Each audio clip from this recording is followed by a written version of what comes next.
You about stuff that's in the news that I think is of crucial importance. First of all, the nation of Israel and the fact that we may be weeks away from a nuclear confrontation between Israel and Iran. And the reason for that is that Iran has been very aggressively building up their nuclear weapons program with the help of nations like Russia. Now, most of you who read Bible prophecy are familiar with the fact that much of this is discussed in Ezekiel 38 and 39 in what is called the War of Gog and Magog. Now, Bible scholars disagree as to when this Ezekiel 38 scenario or the War of Gog and Magog will happen. Many people, including myself, are leaning in the direction that this War of Gog and Magog, Ezekiel 38, will happen before the tribulation period and will be a separate battle than the War of Armageddon at the end of the tribulation period, where we also see all the nations of the world coming against Jerusalem. So we see all the nations of the world coming against Jerusalem in Ezekiel 38 and 39, and it specifies the nations: Russia, Iran, and a consortium of Middle Eastern nations. And also then in Psalm 83, slightly different nations are mentioned. And in that psalm, that was really a form of a prayer. And it was a prayer that was prayed by Asaph, and it was the kind of prayer where he was calling down the curses of God upon the nations that would attack Israel. And you can read it in Psalms 83, because they are violating the Abrahamic covenant, which says that those that bless thee I will bless, and those that curse thee I will curse. Now, Asaph wrote this during the reign of King David, approximately 3,000 years ago. And it's what's called an imprecatory prayer. And it's the kind of prayer where you are not just writing a psalm, but you're actually calling upon God to do something. But you're calling on God to do something that he's already said that he would do in Scripture, which is to protect Jerusalem and Israel in the last days. And as we move into the last days, and I believe we're in the last days, and I say that with quotation marks and a disclaimer, because I sadly meet a lot of Christians that think, well, gee, we're in the last days, so I don't have to worry about paying my mortgage, investing, having my children educated, and so on and so forth. Well, that's a complete misinterpretation of what the Scripture says. Nowhere in the Bible does the fact that you're in the last days give you a license to be irresponsible. I hear people telling me, well, I'm not going to pay my mortgage. I'll leave it for the Antichrist and all those left behind because I'm going to be raptured. Well, the only problem with that scenario is if you're wrong in your timing, they're going to come repossess your house and you won't leave anything to your children. Now, this Ezekiel 38-39 scenario and Psalm 83, it looks like it's going to come to pass. Now, of course, there's that troublesome verse that during this time Israel will be a land of unwalled villages, which implies that it will be a time of peace. So one would think from reading that they would have signed some kind of peace treaty. Well, let's wait in the next few months and years and see exactly what happens. But you see, Benjamin Netanyahu perceives that Iran is an existential threat and that they are aggressively building up a nuke program, and they could deliver nukes either suitcase nukes, and they have all these terrorist groups that they sponsor. Iran is the leading sponsor of terrorism in the world. They fund Hamas and Hezbollah. And Hamas in the last couple of days has been bombarding Israel with rockets.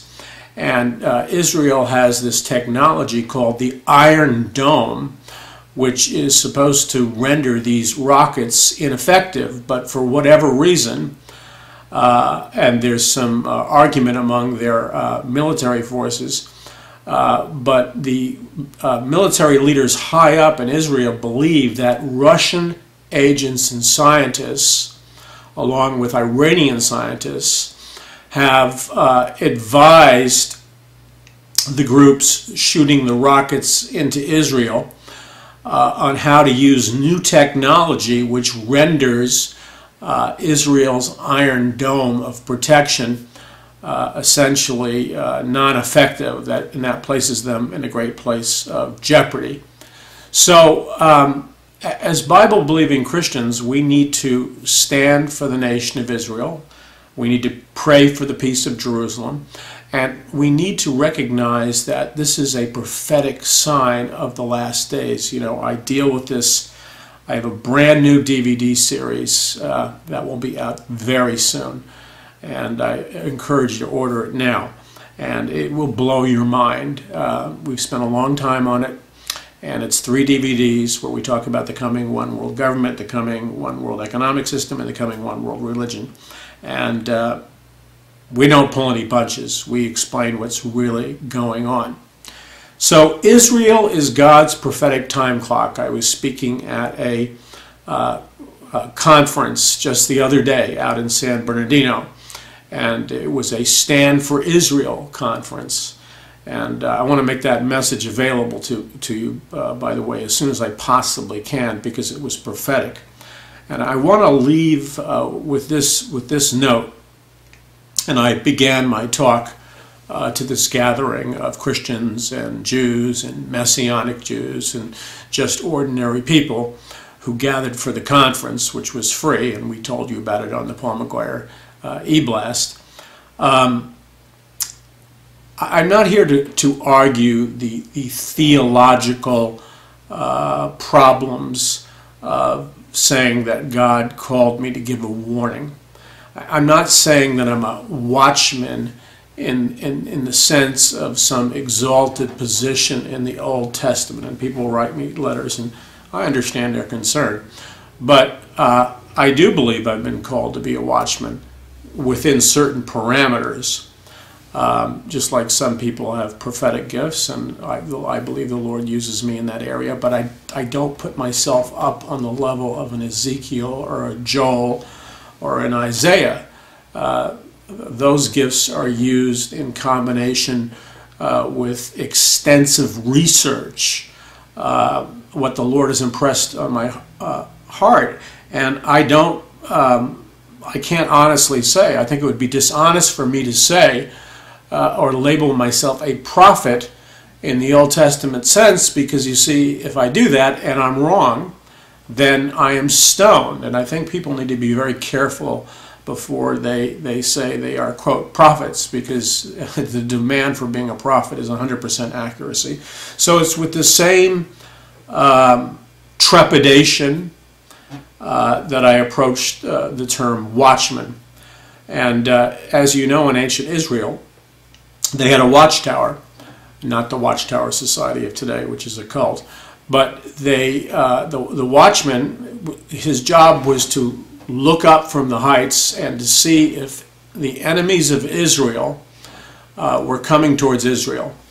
And if they were coming to Israel, he had to blow the shofar, and we had the shofar blown.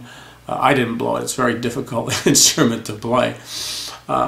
A warning to the people, to rouse the people for battle, to prepare them for an invasion by the enemy. Now, God says that if the watchman, and I use that word advisedly, if the watchman fails to warn the people, in other words, if he sees the enemy approaching and doesn't say anything about it, and God says, I will hold the blood of my people on your hands. And conversely, if the watchman issues the warning that the enemy is coming, and the people ignore the watchman, then the watchman is not responsible for the blood of the people. And I believe that on several fronts, I feel that I have been called by the Lord to issue a warning. One, regarding the nation of Israel and what's going to happen in Ezekiel 38, 39, Psalms 83. And there are many other fine Bible teachers who are issuing similar warnings. And also warnings about what is about to happen in the United States of America. I'm Paul McGuire. Go to our website, paulmcguire.org. We also have a blog site there and YouTube videos for you. And sign up for the free e-blast list. God bless you. Shalom. And remember, the Messiah is coming.